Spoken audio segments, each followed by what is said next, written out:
পার্কের আশেপাশে জঙ্গলে কোথাও ব্রেক করে আমাকে ওই গাড়ি থেকে নামানো হয়, আরেকটা গাড়িতে আমাকে উঠানো হয়।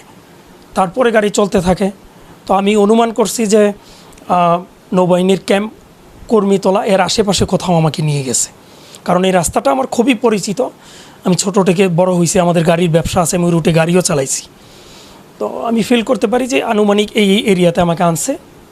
তারপর ওনারা যে কোনো একটা অফ রাস্তার মধ্যে ঢুকে যায়, সাইড রোডে একটা চেকপোস্টের মতো ছিল, আমি দেখি নাই, বাট আমি বুঝতে পারছি। গাড়িটা ব্রেক করে ড্রাইভার গ্লাস নামায়, কথা বলে, তেমন কোনো কথা আমি শুনি নাই, সম্ভবত স্যালুট দিছে বাকি। তারপর একটু ওচা ফিল হয়, তারপর একটু সামনে যাওয়ার পর আর একটু ওচা, মানে গাড়িটা উপরে নিচে এরকম একটা ফিল হয়। 10-15 মিনিট গাড়িটা স্লোলি চলে। আর গাড়ির মধ্যে আপনি উচ্চ স্বরে সম্ভবত গুজরাটি বা ভারতের কোনো সঙ্গীত, হিন্দি না অন্য একটা সঙ্গীত বাজানো হয় খুব উচ্চ সাউন্ডে। তো গাড়িটা চলতে থাকে, এক জায়গায় ব্রেক করা হয়, ব্রেক করে আমাকে নামানো হয়। একটা কেচি গেটের শব্দ আমি ফিল করি। তারপর আমাকে সিঁড়ি দিয়ে নিচে নামানো হয়। নিচে নামানোর পরে অনেক দূর আমাকে হাঁটিয়ে একটা ঠান্ডা রুমের ভিতরে আমাকে বসিয়ে রাখা হয়। তারপর একজন লোক আসে, একজন বা কয়েকজন আমি দেখি নাই, যেহেতু চোখ বাঁধা। আমার মেডিকেল ইকুইপমেন্ট লাগিয়ে আমার ডান হাতে প্রেশার চেক করে। তারপর বলে আমাকে যে আপনার কোনো সমস্যা? আমি বলছি আমি নার্ভাস ফিল করতেছি, আমাকে কোথায় নিয়ে আসছেন?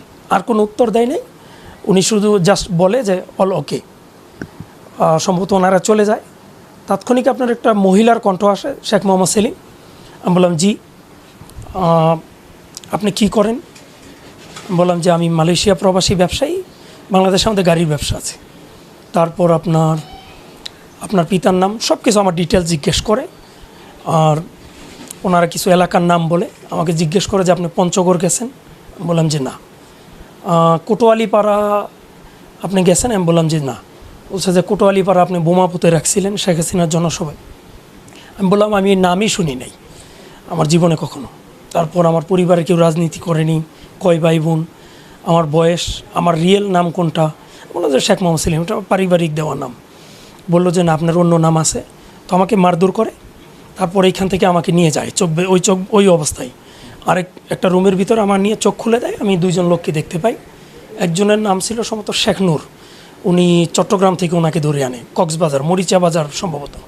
আরেকজন ছিল সিঙ্গাপুর প্রবাসী, উনি ওনার নাম বলে নেই। এইখান থেকে তারপর একজন আসে, আইসা আমাকে খাতা কলম দিয়ে যায় আমার জীবন বৃত্তান্ত লেখার জন্যে। আমি লিখে দিই। তারপর আমার মোবাইল পাসওয়ার্ড নেয়, ইমেল আইডি চায়, ফেসবুকের আইডি চায়, আমি এগুলো দিই। তারপরে সম্ভবত সন্ধ্যাই হবে, আমাকে একটা এনার্জি প্লাস বিস্কিট দেওয়া হয়, একটা মাম ওয়াটারের পানি দেওয়া হয়। আর বাকি দুইজন যে ছিল তাদেরকে নর্মালি খাবার দেওয়া হয়। তারপর সম্ভবত দিন আর রাত্র তো তফাৎ বুঝতে পারি নাই, আমাকে জিজ্ঞাসাবাদের জন্য চোখ বেঁধে নিয়ে যাওয়া হয়। চোখ বেঁধে নিয়ে গিয়ে আমাকে পুনরায় জিজ্ঞাসাবাদ করে, সেম জিনিসপত্র। খুব মারধর করা হয়, প্রচণ্ড মারধর করার পরে আমাকে আরেকটা রুমে নিয়ে যাওয়া হয়। ওই রুমে আমি একজনকে দেখতে পাই, ওনার নাম ছিল লিটন, ওনার বাড়ি বাড্ডাতে। ওনাকে নাকি অনেক আগে বন্দি করে রাখছে। উনি অলিম্পিকে বাংলাদেশের হয়ে দুবাইতে যাওয়ার কথা ছিল। তারপর এখানে থাকি, এইখান থেকে পুনরায় আমাকে আবার জিজ্ঞাসাবাদের জন্য নিয়ে যাওয়া হয়। সেম আপনার খুব মারধর করা হয়, আমাকে ইলেকট্রিক শর্ট দেওয়া হয়, অনেক নির্যাতন নিপীড়ন করা হয়। তারপর আবার পুনরায় আমাকে ওইখান থেকে আরেকটা রুমে নিয়ে আসে।